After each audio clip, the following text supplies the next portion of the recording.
हाय नमस्कार साथियों। पैसा कैसे बोलता है यह अब आप देख रहे हैं। उसमें भी सहारा इंडिया का पैसा कैसे बोलता है वो आप देख लीजिए। कोर्ट से लेके नेताजी से लेके अफसर तक खूब बढ़िया से पैसा बोल रहा है और इसको ध्यान से सुनने की आवश्यकता है कि पैसा कैसे बोलता है। लोग कहते हैं कि सभी नेता भ्रष्ट नहीं होते। बहुत सुंदर बात है कि सभी नेता भ्रष्ट नहीं होते, लेकिन एक इस बात में एक ही बात ही छुपी हुई है कि कुछ तो भ्रष्ट होते हैं। ये भ्रष्ट नेता इसे बचा लेगा। सभी अफसर भ्रष्ट नहीं होते, कुछ तो होते हैं, वो इसको बचा लेगा।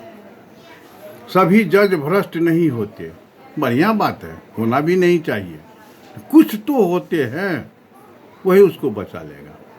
तो पैसा कैसे बोलता है यह आप अंदाज़ा लगा सकते हैं कि एक गाना भी है कि झन झन की सुनो झनकार, ये दुनिया है काला बाजार की पैसा बोलता है, कि पैसा बोलता है।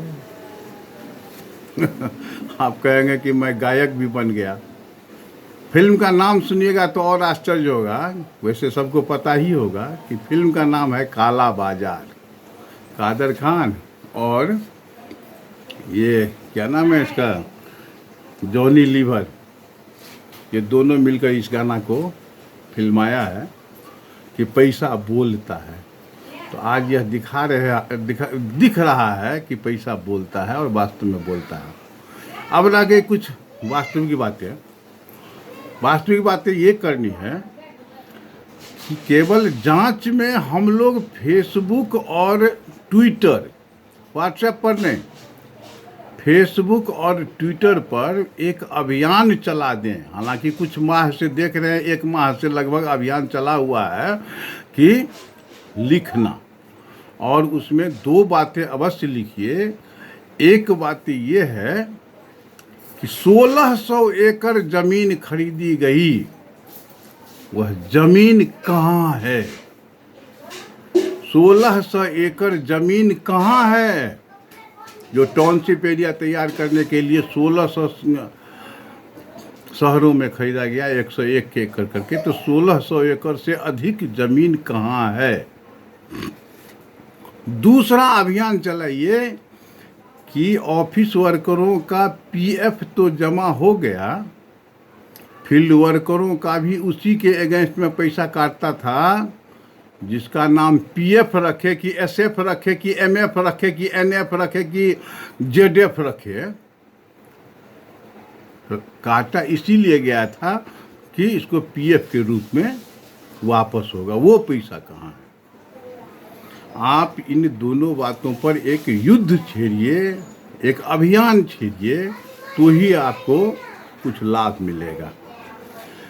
तीसरी बात है कि जीरो से उठकर बहुत सारी कंपनियां, चाहे टाटा हो, रिलायंस हो, बिरला हो, बहुत सारी कंपनियां, नेसरवान जी टाटा, जमशेद जी नेसरवान जी टाटा ग्रुप खड़ा कर दिए, और आज उनके अंदर जो एम्प्लॉई हैं वो उनको भगवान के रूप में मानते हैं। इसी प्रकार से रिलायंस ग्रुप है, जो धीरू भाई अंबानी जी एक कंपनी खड़ा कर दिए, जिनके वर्कर उन्हें भगवान के रूप में मानते थे। भगवान के रूप में तो आपको भी माना गया था। अंतर केवल यही है कि आपने जितना भी किया उस समय में बद अच्छा बदनाम बुरा, जितने भी आप हिटलर के तरह कार्य करते थे, शासन करते थे, एकाधिकार किया करते थे, तो हम लोग आपके चरण स्पर्श के लिए दौड़ते थे। आज आपने हमसे चोरी की, बेईमानी की, भ्रष्टाचार की है, तो हम ही गाली दे रहे हैं। सब लोग गाली दे रहे हैं।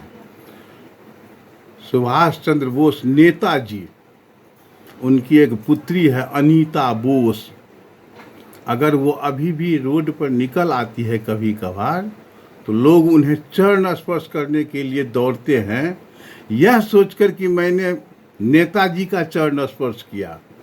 अगर कोई चरण स्पर्श नहीं भी करते हैं तो उन्हें मार्ग दे देते हैं कि नहीं, सौ सम्मान आप जाइए। उनके आगे में सबों की नज़र झुक जाती है एक सम्मान में। यही हालत आपके साथ भी थी और आज आपको रोड पर खोजा जा रहा है।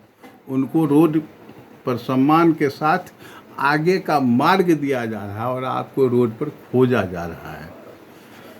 यही अंतर है एक सुकर्मी और एक दुष्कर्मी में, कि कितने बड़े दुष्कर्मी आप हैं। सारा श्री नाम लगा देने से बहुत अच्छे नहीं हो जाएंगे। एक संस्कृत का श्लोक है कि प्रासाद शिरस्थोपि काको न गरुड़ायते। प्रासाद का अर्थ होता है कि बहुत बड़ा महल, उच्च अट्टालिका, 20-25 महल अगर ऊपर हो, उस पर एक कौवा बैठ जाए तो वह गरुड़ नहीं हो सकता। और आपने इस क्षुद्रता के आधार पर साबित कर दिया कि वह गरुड़ नहीं हो सकता। कभी आपके चरण स्पर्श करने की एक होड़ लगा करती थी और आज गालियों का होड़ लग गया है। नेताजी सुभाष चंद्र बोस की पुत्री को मार्ग प्रशस्त किया जाता है और आपका मार्ग घेरा जा रहा है। धीरू भाई अंबानी हो कि नसरवान जी टाटा हो कि घनश्याम दास बिरला हो, उन्हें जिस प्रकार से भगवान के रूप में पूजा जाता था, आपकी पूजा उससे अधिक परिवारों में होती थी। शर्म करिए कि एक नेताजी के वंशज इतने सम्मान पाते हैं, आपके वंशज क्या पाएंगे। आज अनीता बोस को एक अपने अंदर एक गौरवान्वित महसूस होता होगा कि हम किन्हीं अच्छे कर्म करने वाले की पुत्री हैं। और आपके वंशज को यह घृणा से मन भर जाएगा कि हम किस चोर और क्षुद्र व्यक्ति के वंशज हैं कि आज हमें लोग घृणा की दृष्टि से देखता है। मरना तो आपका भी तय है। यदि सुभाष चंद्र बोस इस पृथ्वी पर नहीं रहे, बड़े बड़े नहीं रहे, तो आपको भी मरना ही है। क्षुद्रता में मरिए या वीरता में मरिए, लोगों की सद्भावना लेकर मरिए या लोगों की गाली सुनते हुए मरिए। अपने वंशज को बढ़िया दे के जाइए कि अपने वंशज को बुरा देकर जाइए, यह आपके ऊपर निर्भर करता है। मिस्टर सुब्रत राय, कुछ और बातें करना है कि बद अच्छा बदनाम बुरा। आप अगर हिटलर के तरह थे, हमने टॉलरेट किया, बहुत अच्छा लगता था। हिटलर के तरह थे तो कुछ बुरा अवश्य लगता था, लेकिन हमने टॉलरेट किया। आज आप एक चोर के तरह हैं और आज गाली देने में सबसे आगे हम ही लोग हैं, है ना। तो एक बात हम और कहना चाहेंगे कि पैसा किस आधार पर और कितना बोलेगा और यह आपको कितना नीचे धकेलेगा, यह आपके ऊपर निर्भर करता है कि आप अपने वंशजों को क्या देते हैं और क्या नहीं देते हैं। कहने का अर्थ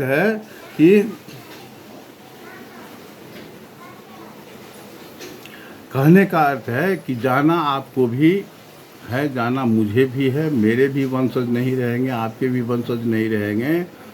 कम से कम इतने लोगों की आह को लेकर इस संसार से मत जाइए। अपने सत्कर्मों को लाइन पर ले आइए। मुझे पूर्ण भरोसा है कि आप अभी भी उसी सम्मान को प्राप्त कर लेंगे जिस सम्मान के साथ रहते थे। और सफल अभिभावक वो होते हैं जो अपने अनुजों का या अपने वंशजों का या अपने मातहतों का ध्यान रखते हैं। हमने कई उदाहरण देखे हैं कि एक हाथी अपने बच्चा के लिए जान प्राण लगा देता है। एक हिरन अपने बच्चा के लिए जान प्राण लगा देता है। एक दृश्य में देखे थे कि वो अपने बच्चा के लिए हिरन वो क्या नाम है मगर के मुंह में चला गया, लेकिन बच्चे को बचा लिया। एक कुत्ता अपने बच्चा के लिए क्या क्या नहीं करता है। हम लोग किस अभिभावकत्व का गुणगान बखान करें जो हम इन जानवरों से भी बदतर हो गए हैं आपके कारण। और फिर भी कोई कहता है कि आप अभिभावक हैं, तो क्षुद्रता की अभिभावकत्व अब देखने को मिल रही है। हम कहेंगे कि अभी भी बहुत अधिक समय नहीं बीता है। मैं एक अंत में घोषणा करना चाहता हूँ, सरकार या सेबी या सुप्रीम कोर्ट या हाई कोर्ट या किसी के समक्ष ये घोषणा कर रहा हूँ कि 25,000 करोड़ जो सेबी के नाम पर रटा और रटाया जा रहा है, सीखा और सिखाया जा रहा है, मैं उस 25,000 करोड़ को भी छांट दूं। आज तक का जितना पेमेंट बनता है, आप अगर उतना में से 25,000 करोड़ कम करके दे देते हैं और कंपनी अगर मेरे नाम से कर देते हैं, तो मैं इससे बढ़िया से चला लूँगा। ये मैं एक घोषणा करते हुए इस वीडियो को बंद करता हूँ।